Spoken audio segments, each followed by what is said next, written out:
Hello and welcome to another episode of Fully Charged. Now, regular viewers will remember that we filmed the Volkswagen ID.4 next to a lake with swans. Not this lake, this is another lake, but very similar, like it's an underlying theme. And this car has the underlying theme of the VW ID.4 because it's exactly the same.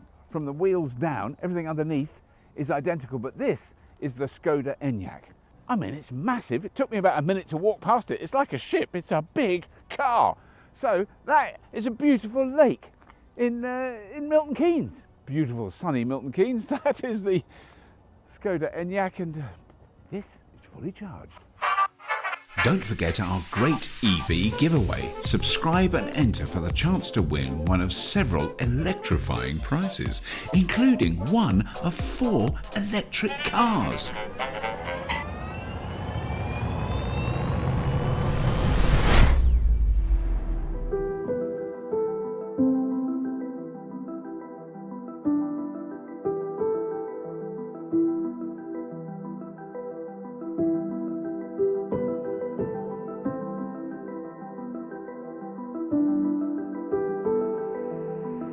Okay, this is the Skoda Enyaq, got to get the full name, IV80.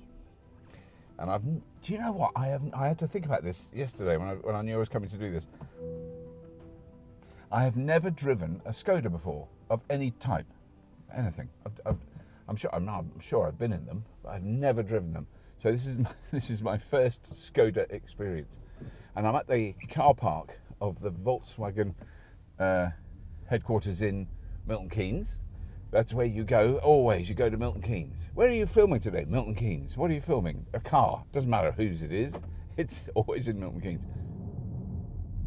What I didn't know is Skoda was founded in 1895. It's been going a hell of a long time. There are amazing pictures of old Skodas that they were built in what was then Czechoslovakia, what is now the Czech Republic, in a town called Pilsner. So then Skoda went through the trauma of the end of the Soviet bloc, the communist bloc, behind the Iron Curtain and all that stuff, 1989.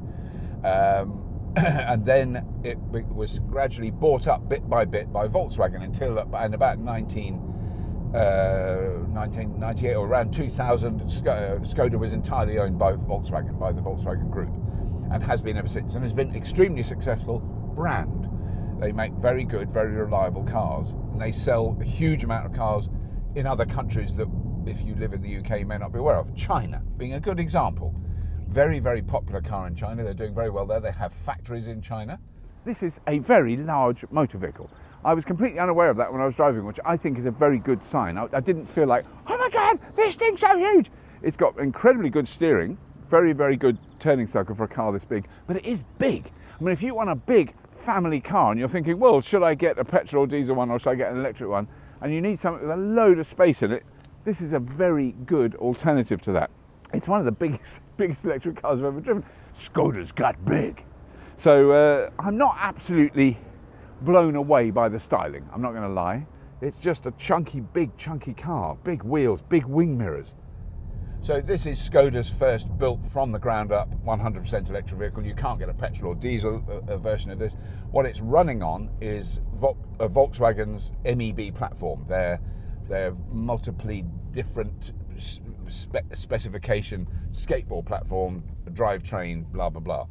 And so it's exactly what's underneath this car is identical to the ID.4, absolutely identical. Same drivetrain, and you can feel it's very, very nice and smooth and sophisticated. I'm just going past the Mercedes-Benz headquarters where we recently drove the Mercedes-Benz. Oh, where did you drive that? In Milton Keynes. Milton Keynes is the home of British automobiling, even though all the companies that have their cars here are from other countries. So this particular car I'm driving is literally the top of the top of the top of the range. It has every single gadget, extra bit, every single bit of luxury, special, everything. It's just, there's nothing, you can't go further. You can't get a better Enyaq than this one. This one is tip-top, full of the gubbins. Which means it steps out of the showroom at a rather startling £52,000, which is quite challenging, I think it's fair to say.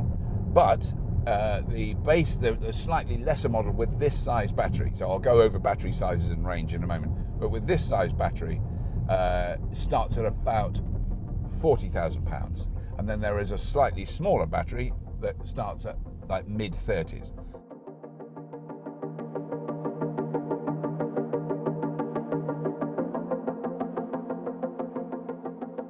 Let's have a look at the charge port. There we go. Yeah, so that's very sensible. I mean, it's basically all this stuff is identical to the VW. So this can charge at 7 kilowatts from a home charger or a destination charger, and 150, I think. It's got quite good, 150 kilowatts from a rapid charger on CCS, which is very good. The trunk boot storage space, look at that, Czech number plates. I'm a Czech poet. I will now write a love poem about depression and anxiety. Anyway, this is the trunk is very big. You could drive a 1960s Skoda in there and park it. That is an enormous amount of space. I don't know how. Yeah, that is enormous. I can tell you exactly how big. It is 585 litres with the seats up, and it is 1,710 litres with the seats down, and they're just running another Enyaq through a car wash over there. It's got even more storage underneath. Loads and loads of storage in the back, so you would never run out of that. And it has got an automatic tailgate. It can tow 500, let me just check the towing capacity, 750 kilograms unbraked trailer or 1,000 kilograms brake trailer.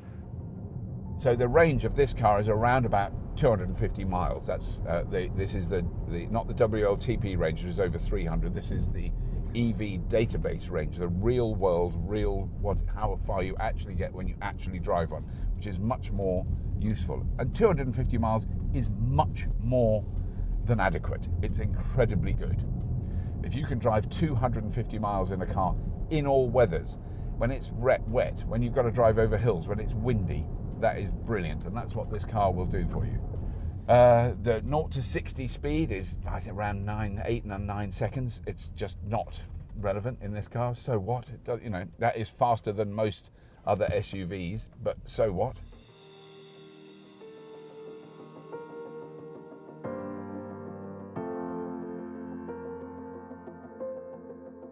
Now, as I said when I was driving it, this car is really very comfortable, very, very good visibility, all that stuff. All this stuff is very, very simple to see. I didn't really have time to go through all the menu and everything on here. So it's just waking up now. Welcome, your vehicle is online.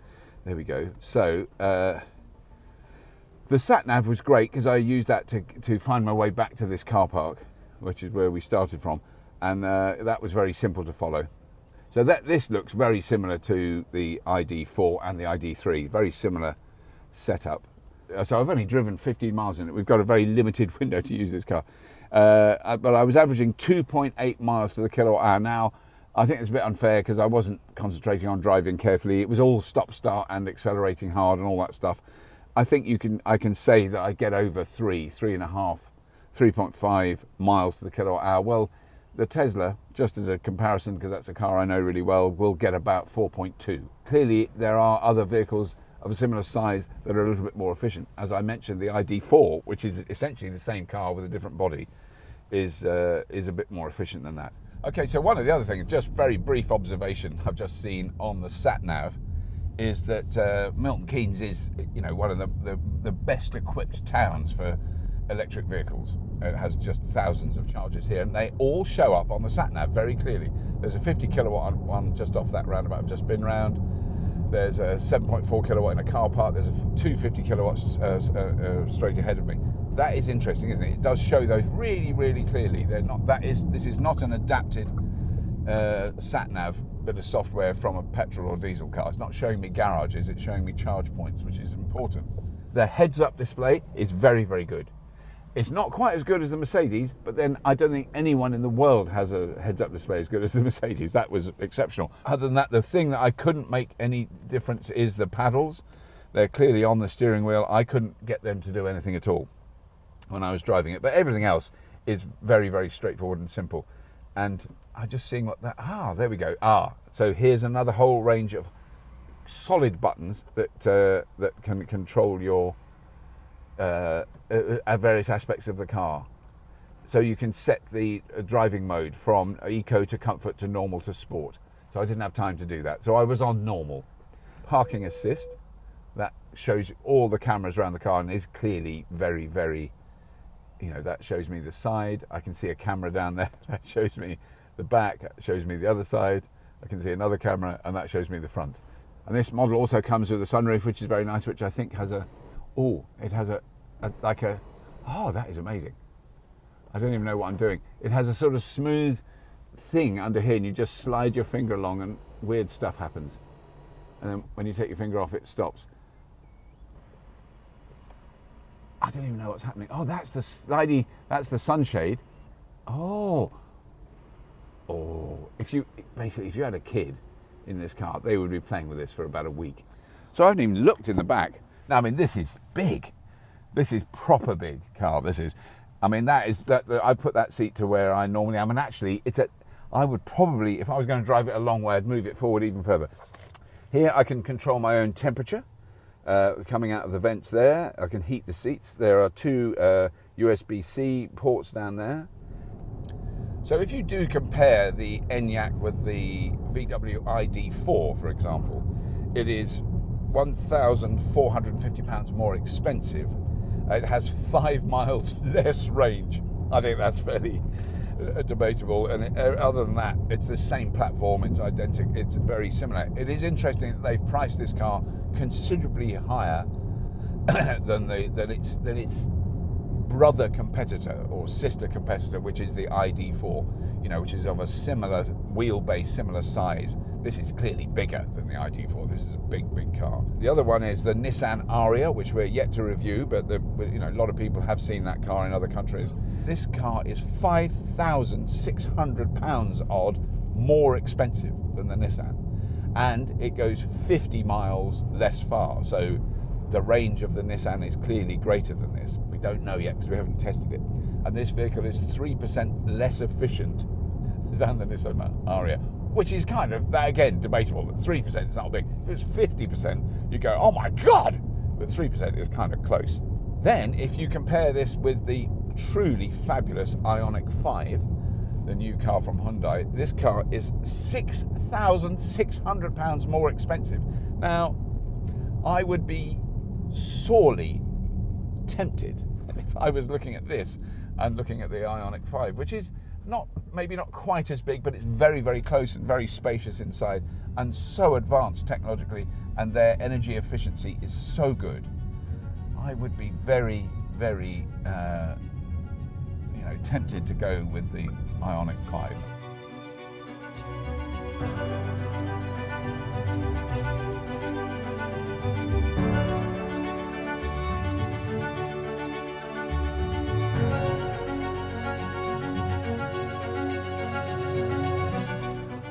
So, from the point of view of a driver, beautiful car, gorgeous. From the point of view of a passerby, I'm not so convinced by the looks of this vehicle, but that's a taste thing. Some other people go, no, it's the most beautiful car I've ever seen in my life. Some people will go, I don't care what it looks like, I want something that's reliable, gets me from A to B, and doesn't destroy the planet in the process, in which case, please get one of these rather than a diesel or petrol SUV if you're going to get one. So there we go. The Skoda Enyaq IV80. I've driven a lot worse. Let's say that. I've driven a lot worse than this. But it's not on my tippy top, I really want this car list. I can't lie about it. Anyway, I just want to quickly say thank you to all the Patreons that support Fully Charged, because you're absolutely amazing. That's all. If you have been, thank you for watching.